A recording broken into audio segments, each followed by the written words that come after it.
Greetings exiles and welcome back to the Frostmage Glacial Cascade experiment. In this episode we will continue the master plan. And it all begins with the unique item called Venarius Astrolabe. Also in this episode, instead of just making gradual upgrades across the board that would make way more sense, we will instead completely tunnel vision on one upgrade slot at a time, much to our own detriment. Such is the way. But let's dive into it right away, shall we?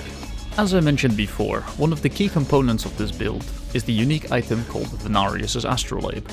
If you manage to have 6 influenced item types among all the other equipped items, you will gain elemental conflux and +3 to the level of all elemental skill gems and elemental support gems. With this amulet, our Glacial Cascade can now shock, without needing the Elementalist's Shaper of Storms Ascendancy node for it. It also provides a +3 to the level of our Glacial Cascade gem, which is just a lot of damage, and most importantly, and the reason why I wanted to use this amulet so much, is the fact that this amulet also provides a +3 to the level of Frostmage support itself. So with that knowledge, let's get to upgrading. The first piece of the puzzle that I wanted to upgrade was the shield, as getting a good ES on block shield will just help survivability out a lot. I started by using the recombinator to recombinate titanium spirit shields. I would alt spam them until I hit a good flat ES percentage or increased chance to block, craft a suffix, and just combine the two, until I would eventually hit a shield with 2 of them. Then I would do the same thing again, and combine those 2, until I eventually hit a shield with all 3 prefixes. And after that came the expensive part. Shaper's Exalted Orb, failed to slam the ES recovered and block, and then it was time to craft a bunch of prefixes can't be changed, and just reforge defense. And then sadly I have to do that a couple more times as I watch all of my hard-earned divines disappear into nothingness, until eventually, finally, we hit the ES recovered and block. 1 of 6 influences obtained. Then, as I was scouring the market for some good items, I actually found a very nice wand, and all it was missing was a Redeemer suffix. So I took the Redeemer Exalt, slammed it on, and a new wand upgrade obtained. That's 2 influences already. And then while I was in the mood for some quick upgrades, it was time for a Watcher's Eye. Found one with cold damage while affected by hatred, and more importantly, maximum mana is gained as energy shield while affected by clarity. And with a quick divine, it was a very nice rolled Watcher's Eye. Then continuing with the trend from last episode of I should have probably picked up this unique flask a while ago, it was time for a Taste of Hate. For the next step and the next 2 influences, we would need an Awakener's Orb. Then it was simply time to combine an Elder and a Warlord influence ring together on a Cerulean ring base. And since this is the magic ring we would use for Viridia's Veil, all we had to do was alt spam until we hit tier 1 intelligence. Then we just take it to the crafting bench, craft reduced mana cost of skills, slap on some mana catalysts, and the ring is finished. That's 4 influences already. Then for the next ring, we start off with a similar process.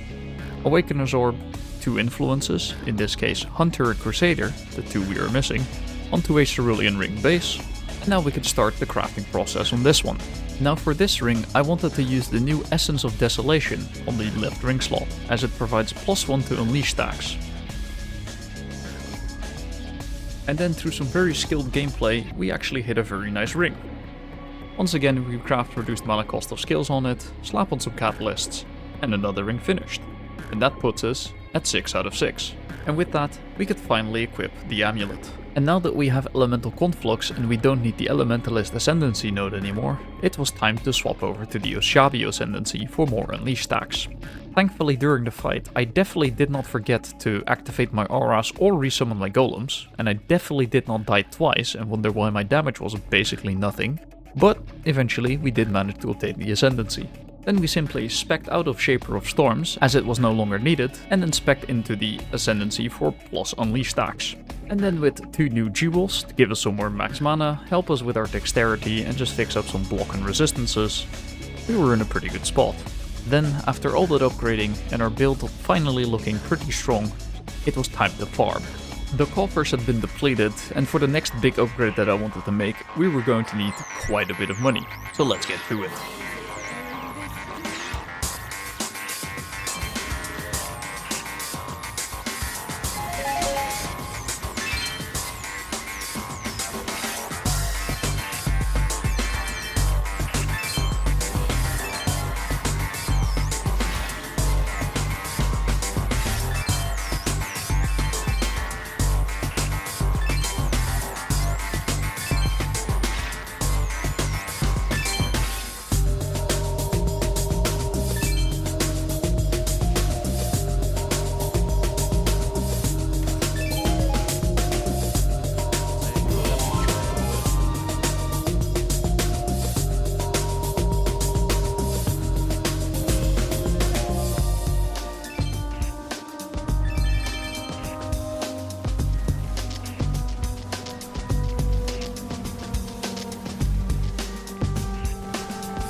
and with our stash replenished, it was time to get back to crafting. But first, I was going to swap my atlas around. The current strategy that I'd been using up to this point had been working pretty well, but for the next bit, I was going to need a lot of thaumaturgic dust. One easy way that I found to get a lot of dust was to take a lot of Kalguran ore deposits on your atlas tree, go into a mirage, and then hope that some of them would transform into hourglasses. These hourglasses will provide you with a lot of dust, and for what I was going to do next, I was going to need a lot of dust. We begin by once again spamming high ES rolls on Twilight Regalia bases this time. Thankfully, we only have to recombine them once until we get the flat ES and the ES percentage on our Twilight Regalia.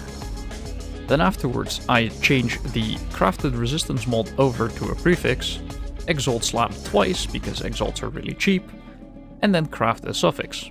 This leaves one prefix mod open, which is perfect for a Crusader Orb slam. The mod we're trying to slam here, of course, is the Explody mod, because I love Explody chests.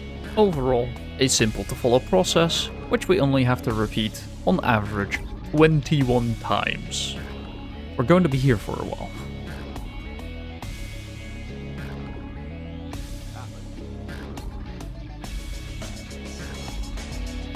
You know what? I don't even mind failing this one. Plus 10 divines.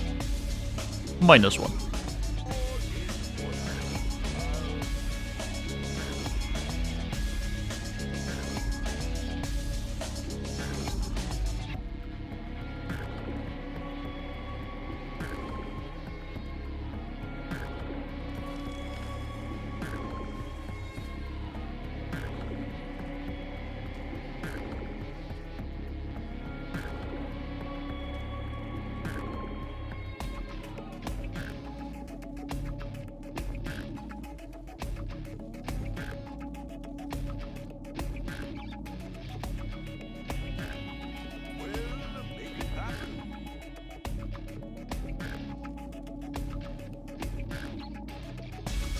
And there we have it.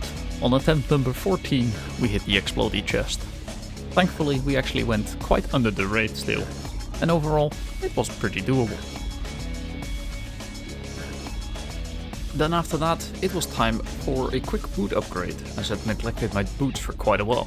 We pick ourselves up a base, fractured with energy shield, pick up some essences of torment, and just keep slamming until we finally hit 2 good suffixes, in this case cold and lightning resist. Craft suffixes cannot be changed, and Veiled Chaos Orb. Craft life to block a prefix and unveil. In this case I hit movement speed and onslaught, so I pick that up. Go back and craft mana to finish off the boots. And then for the implicits, we want Shock Avoid, at least 40%, so use the Grand Currency, and some Physics Extra Cold to round it off.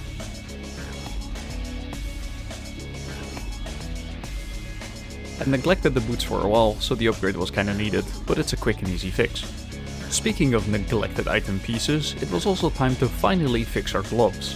To start off, we buy ourselves a pair of gloves with the Alva mod, damage with hits against shield enemies. Slap it in the recombinator with a pair of Warlock gloves. Then do it again, but actually hit the gloves this time. And then just hit the fracturing orb.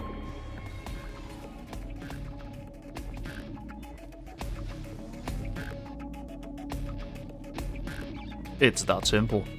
Then slap on a single dex essence and roll pretty much all the stats you want. Craft on the remaining energy shield. Then add the implicits of your choosing. I prefer freeze spread and cold exposure on gloves, and then the gloves are finished. And before you ask, no, I definitely did not wait another 3 days to upgrade these gloves, that would be stupid. We also pick ourselves up a greater spell echo for 15 divines and replace increased area of effect support. And then just to help even more with the mana cost, we pick up a 2120 inspiration support. Shout out to the guy in the comments that mentioned that I use Gem Cutter Prisms on my inspiration support instead of just buying a 2020 inspiration. I'm sorry, okay, I just spend a lot of time in SSF. I just click the prisms and just upgrade the gems, okay? then somewhere along the line our Frostmage gem hits level 3, and I definitely won't forget to upgrade this to level 4 later down the line, which was the entire point of the build, not me. At this point in time, we'd pretty much upgraded every single piece of the build, and it was finally time to get blasting again. We now have an ES on block shield, our survivability is looking much better, and we also have an Explody chest. The music is also changing, that can only mean one thing. Cue the explosion montage.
At this point in time, I'm very happy with how the build has turned out.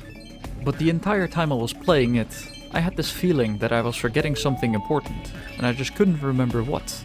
Until late one evening, as I was browsing through my path of building, I finally remembered. If you've made it this far, then thank you very much for watching. Sorry this video took a little while to come out. I was having a bunch of technical difficulties and there were just a few things in the build that I wanted to fix before showing it to you all. Thankfully, the next episode should come out a lot quicker than this one did, so make sure to subscribe if you want to see more. I hope to see you in the next video, and until then, peace.